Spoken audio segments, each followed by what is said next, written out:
When I was growing up, my father was a fertilizer salesman, and he used to go on and on about how wonderful cooperative extension was. He would rely on the soil scientists and the crop specialists, primarily when they would be able to diagnose issues within a field related often to nutrients. And so, of course, that helped him sell more fertilizer. And he would always say about the extension agent that if you ask him the time, he would build you a watch. I'm Dan Call, and I'm an extension specialist in the Community and Leadership Development Department at the University of Kentucky. I started in community development many years ago when I was a camp director at a camp and conference center. And each summer, we would try to get the staff up and working as a unit as quickly as possible. And so I started to think about the design of how we build these relationships and get the staff to be able to understand one another and work together more effectively. And so that actually led into this kind of understanding of leadership as a process and skill development that helps any group organize, identify issues, understand each other's perspectives, and start to figure out what kinds of decisions need to be made so that we can find consensus and move forward together. What really attracted me to the University of Kentucky was an opportunity both to instruct and teach students, as well as do actually kind of hands-on community development work out with communities and groups across the state. I've had the privilege of working as the extension coordinator for the Community and Leadership Development Department, and I currently serve as the Associate Director of CETIC, which is the Community and Economic Development Initiative of Kentucky. The mission of CETIC is to engage positive change and build engaged communities and vibrant economies. And so as a hub or resource for communities, since 2006, CETIC has been kind of the college outreach center and communication hub for really all things community and economic development. CETIC hosts community and county economic development profiles, community arts toolkits. We provide placemaking resources, leadership development program resources, special reports, and services to agents and really across the university to enhance our ability to make really profound and measurable community impact change. So I've been asked what a typical day looks like as an extension specialist or a professor at the university.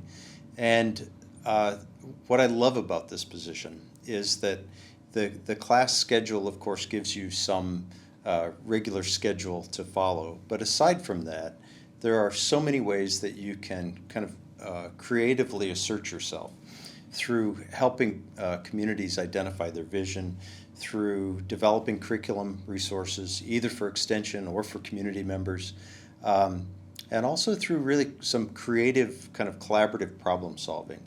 And that's what gives me energy and keeps the job fresh. I've been involved in a great deal of development of professional development opportunities for our cooperative extension agents. And one of the most currently requested is facilitation skills resources. So we've teamed up with some other of our colleagues across Extension and some of our agents within communities to identify really the most frequent uses of facilitation skills, to start to think about what context do you use those skills in and which skills would be most important. And so through that process, we've developed a facilitation workshop that we offer annually to agents to help them work with their councils, their programming boards, committees, and even sometimes for those that are bold to go out into communities to offer facilitation services for things like community forums. One of the really also popular workshops that we've done is a workshop around community coaching. And community coaching is a process where an agent can work not in a direct leadership role, but as kind of a guide on the side or a support for helping a group figure out really its processes, its decision making, its inclusivity, its the kind of overall kind of health of the group's functioning, so that group can focus on, as groups typically will, they focus on what they want to do and that coach can help them think about how do we do it in a way that's going to reach our successful ends. In the spring of 2023, we hosted a leadership summit for community leadership program coordinators.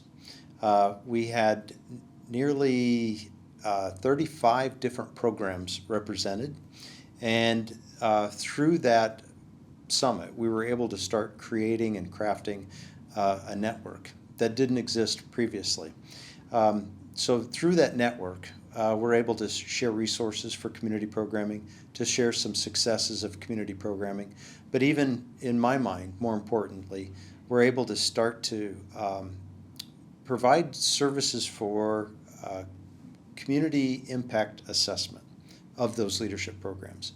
And what that'll do is allow us to start to look at different programs, how they're designed, how they're offered, what they focus on, and start to gauge what kinds of broader community impacts are being generated through those programs. The Kentucky Leadership Summit brought together the Council of Chamber Executives, Cooperative Extension, Kentucky State University, and leadership programs from across the state. So while at the University of Kentucky, I've taught classes around Profiles in Community, which is an introduction to understanding communities and community systems, and Leading in Communities, which really focuses on not only the structure of communities, but how to utilize either your position of authority or influence to motivate others to work together for collective community goals. So in the class, the students will develop a process or an activity